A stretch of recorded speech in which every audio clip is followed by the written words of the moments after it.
You are Locked On Ole Miss, your daily podcast on the Ole Miss Rebels. Part of the Locked On Podcast Network, your team every day. Good morning, everyone. I'm Steven Willis from the Locked On Ole Miss podcast. I'm going to be joined in just a second by John Macon Gillespie, the publisher of Ole Miss on SI, and we're going to be joined in segment 3 by Brad Logan, who's on the ground in Columbia, South Carolina. He is going to call into the show as well. The highlight of this episode is going to be injuries. We're going to be talking about injuries quite a bit, where Henry Parrish Jr. is going to be a game-time decision. Is this today that Ulysses Bentley gets turned loose? And also, Princely Umanmielen is out for this game. We saw both of them get hobbled against Kentucky. We'll talk all about that. Let's bring in John Macon Gillespie and find out what's going on. John, thank you very much for joining us, bud. It's probably pretty interesting to be able to sit back and watch one of these games on TV instead of dealing with all the press box situation on the road. Yeah, it is. I kind of enjoy that for road games myself. In some ways it makes it easier on me a little bit because I'm able to. I work better in that kind of environment sometimes instead of a lot of stuff going on around me. So, yeah, it will be fun. It'll be interesting today. Yeah, it should be pretty cool. I've got my quad box set up on my TV, getting ready for a nice little watch of these early tier games. And of course, my Detroit Tigers at 1 o'clock Central or Eastern time, they're going to be starting game 1 of the ALDS. So that's exciting for me. I feel like I've earned that in this season being a Detroit Tigers fan. Yeah, and my Braves had an unceremonious exit. I kind of gave up on this season a while ago. After both Strider and Acuna went down earlier in the year. So, yeah, you just kind of, from my perspective, got to kind of run it back and try again next year. It was not a very fun year in Atlanta.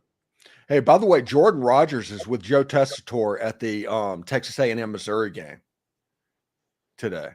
So Joe Tess being there, that's interesting because I think Jordan Rogers is a star. As far as in the ESPN catalog, I think he's an excellent color commentator, and I think we're going to see him moving up and up and up as a color commentator on ESPN. Yeah, that's very possible. I think he's done a good job myself. I think he's. I don't despise listening to him on games like I do some people. So yeah, I think that's a good fit. All right, let's talk about the ball game today. It's very interesting. There were 2 members that listed South Carolina as their super dog in this game. I think Nick Saban and Lee Corso, and I think more picked South Carolina than not, but everybody's going to freak out about that. But all 5 of them picked Ole Miss versus Kentucky a week ago, so it doesn't really matter. Yeah, and this game is obviously a difficult one for Ole Miss fans coming in because of what you saw last week, right? You kind of have that mood about you that, okay, is this going to be a repeat of a week ago? And now obviously Ole Miss does have some things in this game that it has to overcome a little bit with the road environment and just trying to regain some momentum from a week ago. But ultimately, this is a new week. This is a new Saturday. And that, I think after all the noise Ole Miss has heard throughout the week, I think that's going to play a role in how well they play today. Yeah, and injuries have kind of become the talking point, the main talking point, at least going into this game. Ole Miss is currently a 9.5-point favorite on FanDuel. Ole Miss is over a touchdown favorite, and both teams play their best. Ole Miss is going to win the game. We have questions about whether or not Ole Miss can play their best after last week, and understand everybody freaking out about that. But the injuries in this game, Henry Parrish Jr. got nicked up against Kentucky. I think we all saw that happened. Everybody has been calling for Ulysses Bentley almost like a drum beat going on. It's been getting louder and louder over the course of the week. This looks like Bentley is going to get the opportunity today that everybody wants him to get. Yeah, I think that he definitely should have an opportunity today, regardless of whether or not Parrish is able to go. I mean, I think that um, if he's not at 100%, Bentley should get some touches today. Whether he does or not, I don't know because the situation has been strange, to say the least, as to him not getting touches on offense.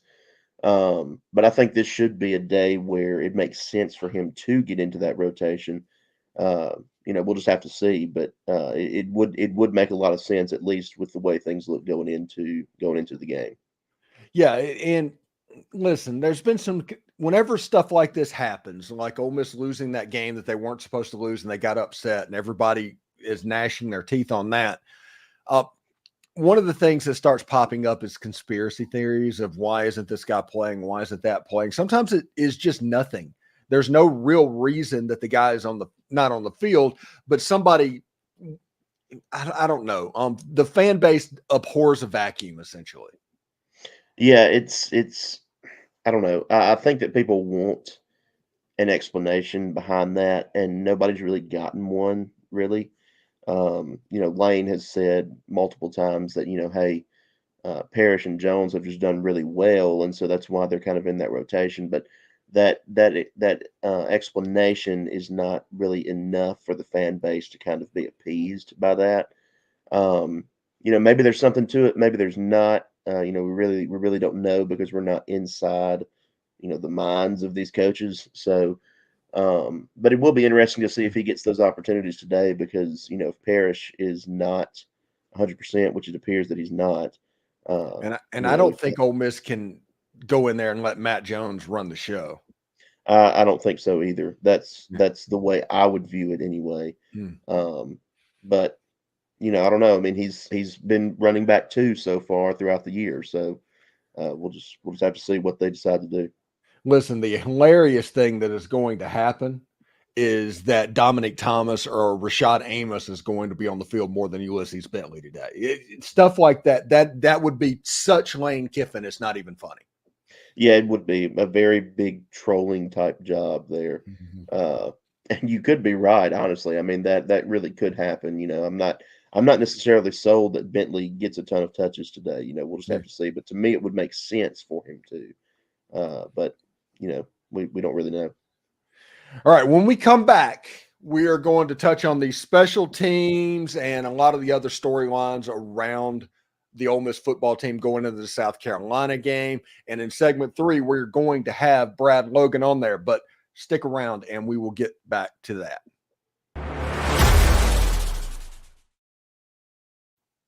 Hey, NFL fans, you can start the season with a big return on FanDuel. It's America's #1 sports book. It is the place to bet on which side of Ole Miss being negative or minus 9.5 for Saturday's game, today's game against South Carolina. The over-under right now is at 53.5. Ole Miss would have gone over that number just about by themselves for most of their games this season. So when you get a hunch like that, you've seen those commercials with like Dolph Lundgren having hunches of what's going on, or there's one with John Lovitz. Now FanDuel wants everybody to have those hunches that just kind of come in. You can check out the latest stats, view live play-by-play, and so much more in the same place where you place your bets. You'll get started with $200 in bonus bets guaranteed when you place your first $5 bet. That's FanDuel.com. All right, we have a new partner on the Locked On Ole Miss podcast. That's College Corner, your one-stop shop for all things Ole Miss. Game day is right here. It's today. It's a couple hours away. Fans are going to be rocking powder against South Carolina. So you still have the opportunity to head on over and, I guess, in spirit, represent the team at the College Corner in Sisk Avenue. He's going to get a bunch of those Realtree Galaxy tumblers, and he has more stuff on the way. Whether you're gearing up for football, basketball, or baseball, College Corner has you covered. They're located off of Sisk Avenue, right across from the new Chick-fil-A. Getting to the store is a breeze, and they have plenty of parking. For those of you out of state, no worries. Visit collegecornerstore.com, where they turn around orders lightning fast. Trust me, this just isn't a pitch. College Corner is where I get all of my Rebel gear. So visit collegecornerstore.com or stop by the College Corner today.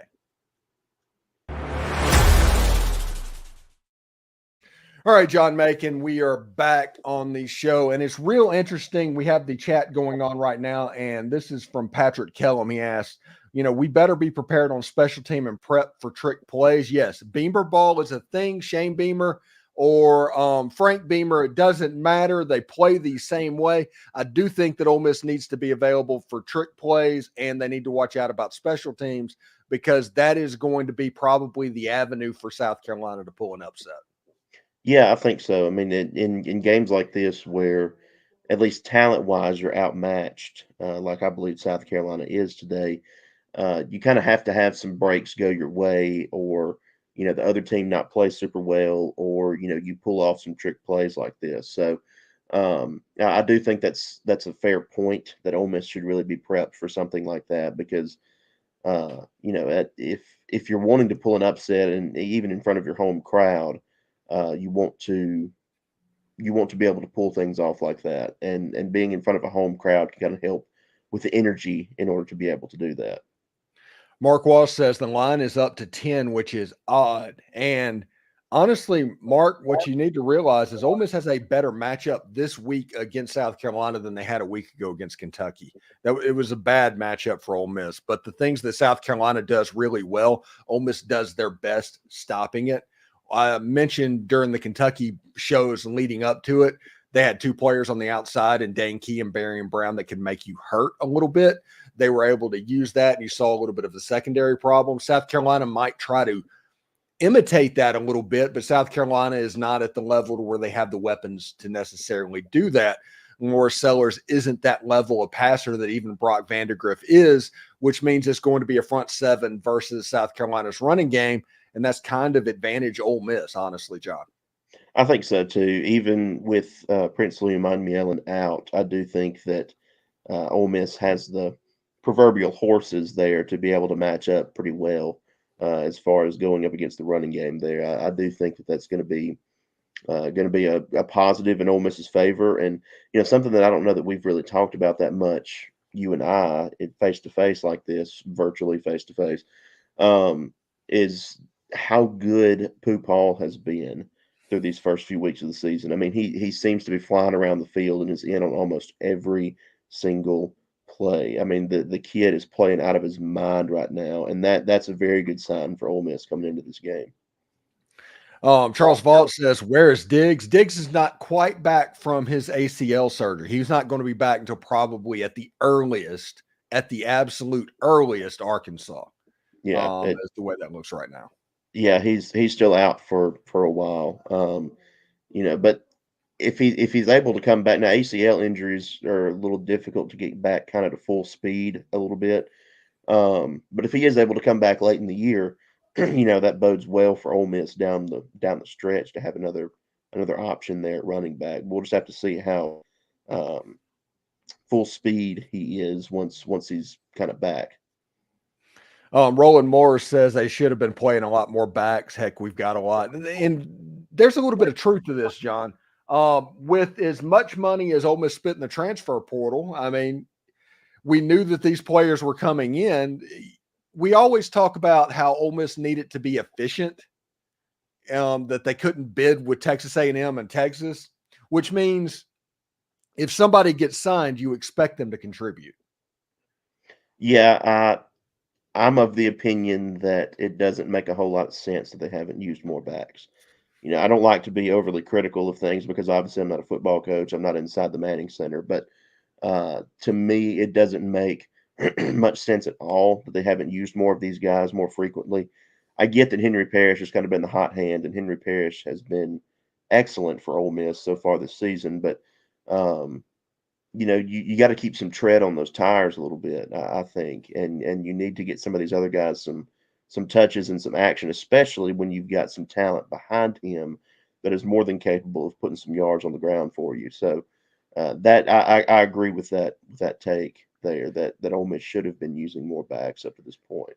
Yeah, it's just a weird situation because there is the history of using three backs in this Kevin Smith, Lane Kiffin offense. Whenever Snoop Connor and Jerry Neely and Henry Parrish at that point were the running backs, it was a three-headed monster. Now it's essentially a head and a half. because it's basically all Henry Parrish and a little bit of Matt Jones, and that's just a little bit weird, and we'll have to see if that gets rectified today. Yeah, I think I agree there that a head and a half is really a good a good analysis piece of that, because it really is Parrish, and then okay, when Parrish cannot go, like he's gassed, you're putting in Matt Jones, and then once he gets a few touches, a few carries, Parrish is back in. So I mean, it really has been, for lack of a better term, Henry Parrish and the Pips up to this point. That Parrish has been the main guy, which is, again, I'm not arguing against, but I do think that there needs to be more of a rotation than there has been. Yeah, it's almost as if they're using the Quinshawn rules from a year ago for this new running back room, and we all assumed, I mean, I guess you can say what assuming does, but we all assumed that it was going to go back to the way it was earlier. Yeah, and I think we all, to borrow a term from Moneyball, I think we all assumed that they were going to try to recreate Quinshawn Judkins in the aggregate a little bit. And I wrote that multiple times over the offseason. That's what I thought they were going to do. I said that as well. Yeah. Yeah, like I really thought that's the direction it was going, because they brought in so many backs. But it has not been. I mean, to this point, it's been Henry Parrish and Matt Jones, who we didn't even really mention much during the offseason as to being a legitimate option to see significant playing time. And now he's the clear second running back on this team. So, it'll be interesting to see. Maybe Parrish can go today. I mean, it's a game time decision, but we'll just have to see. Yeah, and the other thing is they put a coloring thing of an alligator on Twitter, and all the fans are going nuts.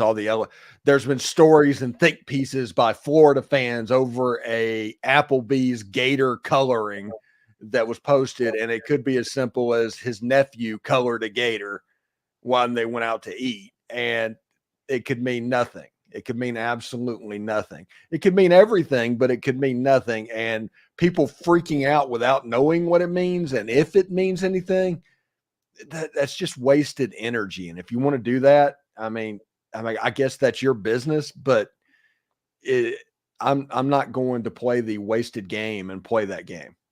Yeah, I actually had not seen that. See if that's still, yeah. To me, I think that feels like you're reading a little too much into that. Because why, if you're in week, what is it, 6 of the college football season, why are you, if you are taking the Florida job, why are you telegraphing that this early in the year, like when there's still so much left? Yeah, when everything's in front of you. Yeah, I mean, there's still so much left to happen.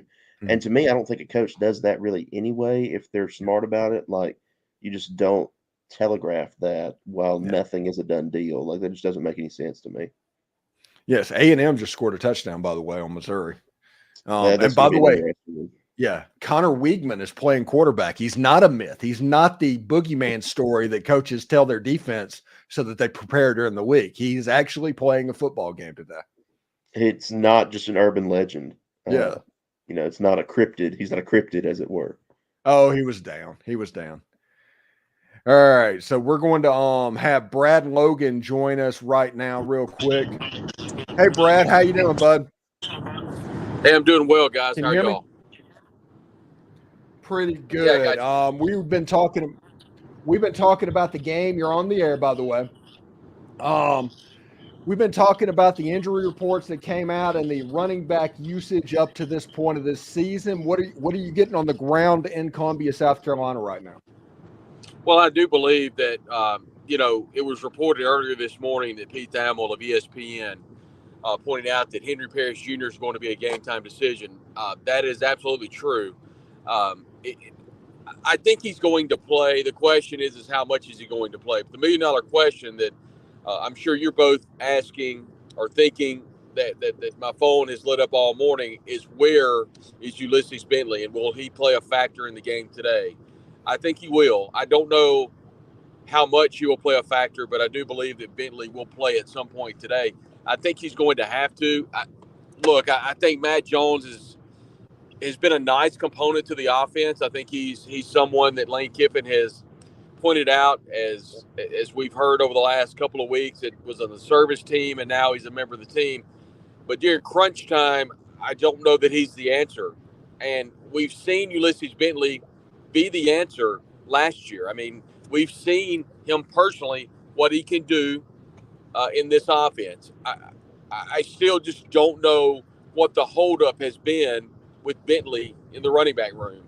I do hope that whatever holdup, that's alleviated today. Now, if Henry Parrish Jr. does go today, he's still going to be at some point banged up. And I think Ole Miss is going to have an answer for Parrish when he comes out of the game. And I don't know that Matt Jones is that answer. I think Ulysses Bentley is that answer. But we have been, as John Macon will tell you, we've been given absolutely nothing this year on Ulysses Bentley, whether it's an injury, whether it's a disciplinary issue, or whether it's simply he's not factoring into the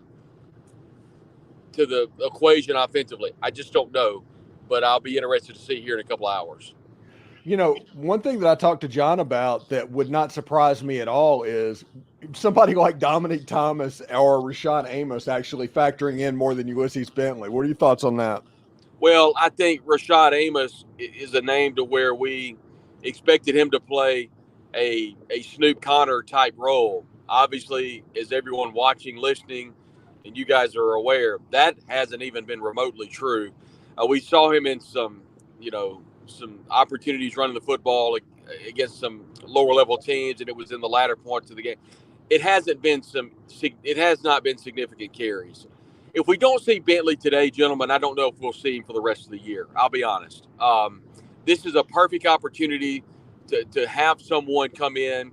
And we know that running back coach Kevin Smith is a big Henry Parrish Jr. fan. I mean, it's pretty obvious. When Kevin Smith took the job at Miami, Henry Parrish Jr. went with him. When Kevin Smith took the job under Lane Kiffin back at Ole Miss, Henry Parrish Jr. came with him. So we know he's a Henry Parrish guy.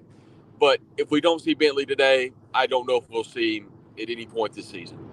And I tend to agree there, Brad. I think that it's just really head scratching. I mean, you and I sit next to each other each week in the press box, and we kind of see the same thing where it's we really thought that this running back room was going to be more of a rotation, and Bentley would play a large role in that, but that has just simply not been the case. I'll be fascinated to see. Here's my thing about the game today, and my thoughts are who's going to control the line of scrimmage. Now, we can talk about, and Steven, you and I talked about this the other day, I think in-helmet communication is going to be big for Ole Miss. We haven't seen Ole Miss in a hostile environment with the option to use in-helmet communication. I think that's going to be a plus today. Now, that's not going to have anything to do with Jackson Dart communicating with his remaining offensive players if he wants to check the line of scrimmage, which he does a lot. But I do think that will help with the communication. Now, I think the game in and of itself is going to be won or lost at the line of scrimmage. Now, I know that's cliche, but, man, Ole Miss has had so many injuries across that offensive front. I'd love to know who starts today. I'd love to know, too, is Caleb Warren going to see any snaps? And is Gerquan Scott going to see any snaps? I think Reese McIntyre probably will start at center. We'll know here in about an hour who's warming up. But now, last week, as y'all saw, Caleb Warren was warming up with Jackson Dart. I thought surely that Caleb would have played last week, and he didn't. So he's got another week to get well. I think there's a chance he plays today. And if you get Scott back on that offensive line, you get a little bit of help. I don't expect Jeremy James to play today from what I've been told. But if you get those two offensive linemen back and the absolute dialed in, I haven't, talked to either one of you since, the end of the last couple of days of practice. But from what I was told, this team was absolutely dialed in at practice. It was locked down in the Manning Center. There was very little information coming out of the Manning Center. I expect Ole Miss to be ready today. Now, Ole Miss, if they don't win the game, I don't think it'll be because they're not prepared. It'll be because of turnovers or injuries, but it will not be because of preparation. I do feel comfortable saying that. Yeah, and I mentioned that if you look at Jackson Dart's numbers over the last couple of years, and when he has a bad to mid game, the next week is always a blowout game. Like the first time he played Kentucky in 2022, Right. he passed for 150 yards and an interception. And the next week was the Vanderbilt game that he threw for 450 yards. And if you look at that numbers, whenever there's a valley, there is always a peak right after it. This is a situation to where you're going to have a good defense back to back. I'm curious to see what it looks like, but if Jackson Dart cooks like he normally does, I do not know that if South Carolina has the offense to score with Ole Miss. Well, and you talk about South Carolina's offense, Denor Sellers, he's a game time decision. They say he's going to go, but anytime you deal with an ankle injury with a specialty player like a quarterback, that's always danger zone for your offense. Robbie Ashford's a name that Ole Miss fans remember. They recruited him heavily, and they may have even committed to Ole Miss back in the day out of Birmingham. He has not been anything to jump off the page for this South Carolina team. Rocket Sanders has been injured since he left Arkansas, was injured at Arkansas. So this is not an offense, I think, that's going to do anything fantastic. The deal with South Carolina is they're so good defensively of creating turnovers and scoring off those turnovers. So if Ole Miss can take care of the football, I expect Ole Miss to play well today. Here's something, Steven, I'll take out of your playbook is just the other day, if you'll remember when Ole Miss played Alabama, didn't play well. They played LSU the following week with Jackson Dart at quarterback, and he lit them up. And so he does well after a loss. And also, I'll give you a little bit of Vegas information. Lane Kiffin, following a loss on the road as a favorite, is like 4-0 or 5-0. So, the Vegas line opened at 11.5. Early money came in on South Carolina, dipped all the way down to around 8.5. But there's been a good bit of money come on Ole Miss over the last couple of hours, and the line's already trickled back up to around 10.5. So a lot of the smart money coming in on Ole Miss. Game day crew was kind of 50-50. At the end of the day, this is a must-win for Lane Kiffin and Ole Miss. There's no way to put it. It's a must-win for Ole Miss. It is a must-win for Lane Kiffin, and easily the biggest game of the Lane Kiffin era up until this point. So I think the chips have been pushed in the middle, and I know people say that a lot, but if you're Lane Kiffin, and I think what they've done, if you can get past this one and win the game next week, you're almost where everyone thought you were going to be at the beginning of the year. You're just swapping Kentucky for LSU. And people that say, well, you would rather to lose to LSU than Kentucky. Well, there's nothing you can do about that. You'll have to wait until everything kind of fleshes out at the end of the year and then roll the dice against Oklahoma and Georgia coming up in a couple of weeks. All right, Brad, thank you very much, bud. And get on up to the press box and get ready for what's going to be an exciting game, man. All right, guys. Thank you. Thank you. All right, John, we're going to take a break right now. Stick around, and we are going to get our final thoughts on the South Carolina Gamecocks game. But first, I do want to let you know about this.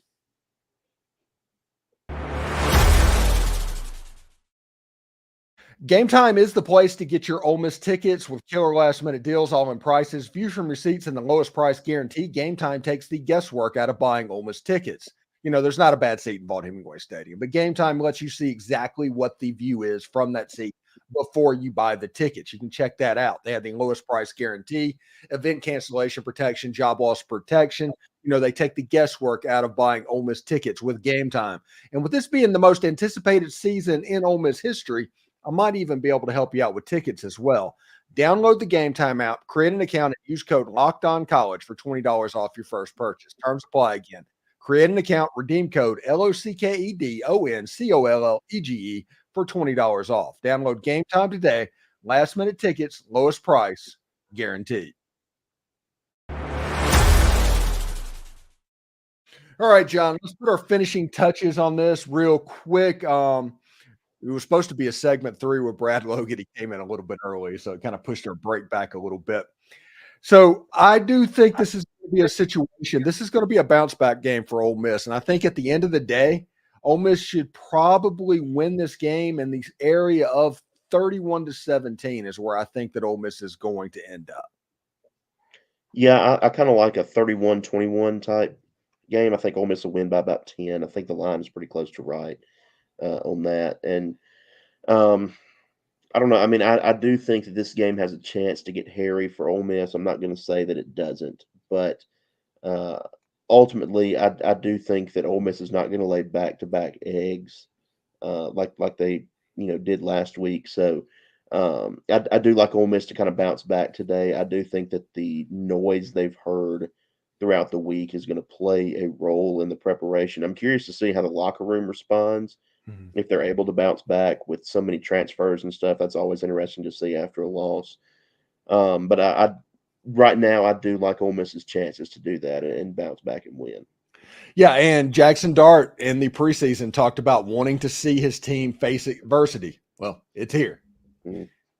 Yeah, absolutely he is, and that was a big talking point for him in the office. I believe at media days as well. That seeing how they would handle adversity, and he probably didn't expect it to come in the form of a loss to Kentucky.